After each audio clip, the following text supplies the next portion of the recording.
At dawn, Tim wakes to the sound of his wife gathering her belongings. Olivia has made up her mind. She's leaving. After 7 years of marriage and the grief of a miscarriage, they've grown distant. Tim drowned himself in coding and video game design, while Olivia longed for change. She quit her job, bought a van, and dreamed of traveling the world, but Tim refused to abandon the stability of their home and career. Their visions of the future no longer matched, and Olivia decided it was time to walk away. But the second she opens the door, both of them freeze. A pitch-black wall of brick blocks the exit. Olivia thinks it's a cruel trick, maybe Tim's desperate way of stopping her, but he swears he's innocent. Every window is sealed with the same strange material. Their phones show no service. Internet gone. The walls are unbreakable. Tim notices his phone screen flicker oddly near the surface, but he can't explain it. Olivia, an architect, inspects the material. No cement, no concrete, nothing she recognizes. They try drills, tools, everything they can find.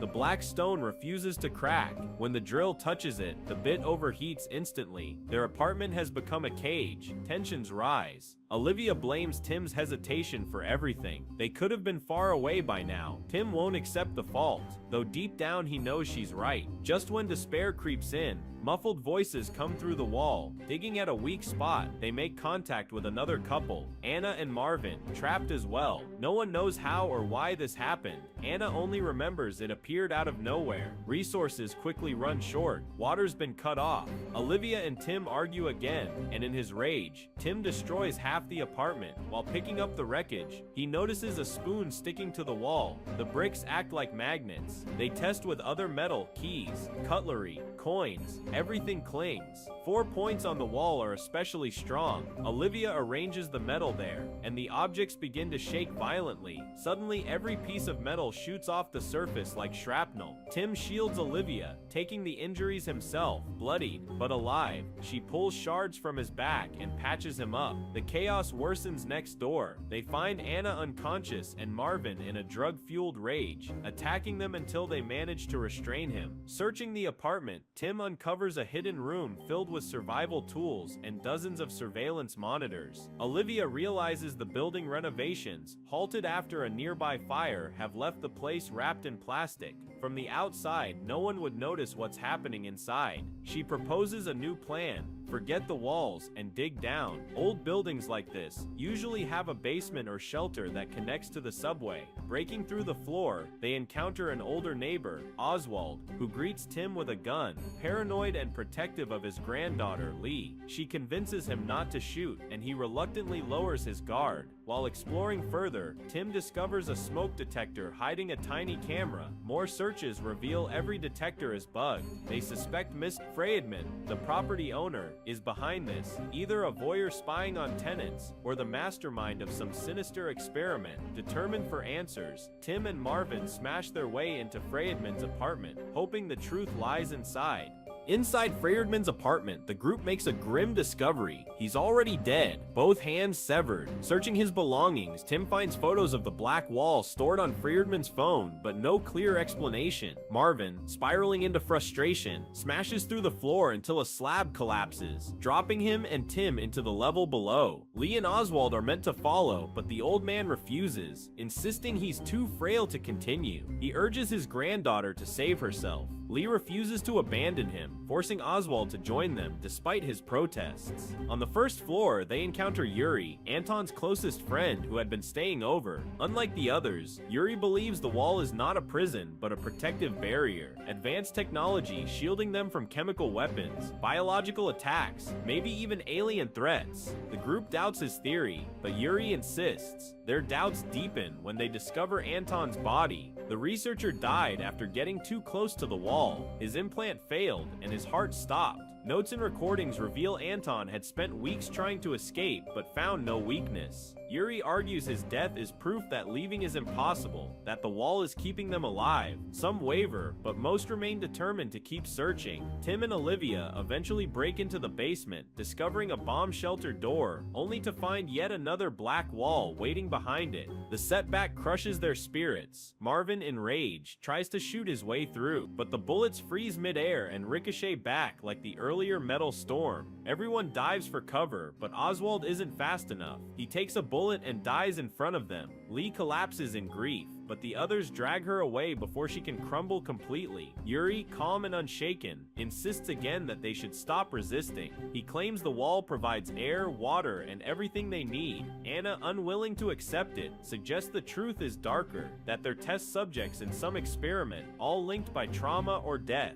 Each confesses Anna once flatlined for 2 minutes before being revived. Lee watched her mother waste away from cancer. Yuri admits to killing a man on duty, and Olivia finally reveals she and Tim lost their child. The revelation sparks another clash between husband and wife. The group divides. Olivia and Lee pore over Anton's notes while Tim and Marvin search Friedman's apartment further. In Anton's files, Lee uncovers a map marking 4 specific points on the wall and learns he worked for a nanotech defense company, the very one destroyed in the recent fire. One note reveals his belief. The wall wasn't just a barrier, but a door that could be unlocked. Meanwhile, Tim notices Friedman's living room dimensions don't add up. Hidden behind a false wall, Marvin uncovers a remote control. Fingerprints narrow the possible codes down to 24, and after trying each, they unlock a secret chamber. Inside is a disturbing truth. Friedman had been spying on his tenants with hidden cameras, monitoring them for years. Reviewing the tapes, they watch in horror as the black barrier materialized in an instant, encasing the building like a force field. But another truth emerges. Anton hadn't collapsed at the door, as Yuri had claimed. His body lies deeper inside, with strangulation marks beneath his scarf. Lee realizes Yuri killed him, but Yuri is already behind her. By the time the others piece it together, Lee is dead. Marvin recalls catching Yuri burning Anton's notes and realizes the man had already destroyed Anton's laptop and phone. A violent fight breaks out, ending with Yuri bound and gagged.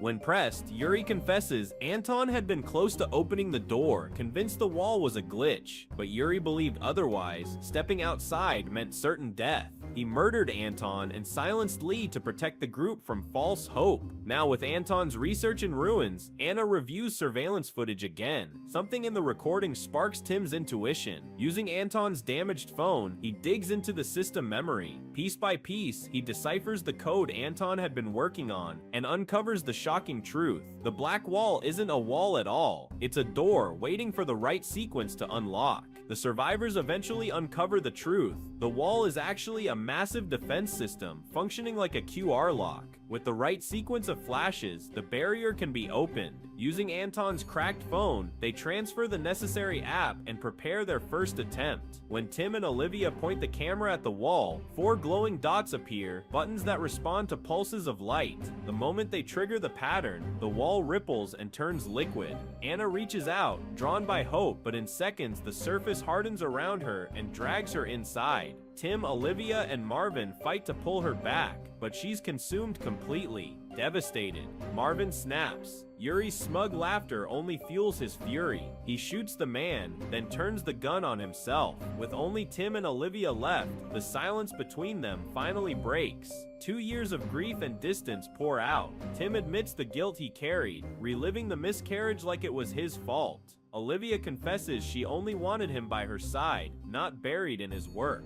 For the first time, they face the pain together. Determined, they return to the system. There are 24 possible sequences. One mistake could repeat Anna's fate. Searching through Friedman's recordings, they reconstruct Anton's last successful code. Just as they prepare to use it, Yuri, still alive despite his wound, launches one last attack. He brutally beats Tim and goes after Olivia. In the chaos, she falls into the basement and Yuri follows. Tim rushes after them. While he struggles to hold Yuri back, Olivia enters the sequence. The wall begins to dissolve into a tunnel, but Yuri overpowers Tim, choking the life out of him. With no choice left, Olivia seizes an axe and delivers a fatal blow, ending Yuri for good. The passage opens, and beyond it lies a horrifying sight. The city itself is sealed in by the same black walls, every building caged. The fire at Anton's company had triggered the system by mistake, locking thousands inside their homes. No rescue was coming. The government had no way to shut it down.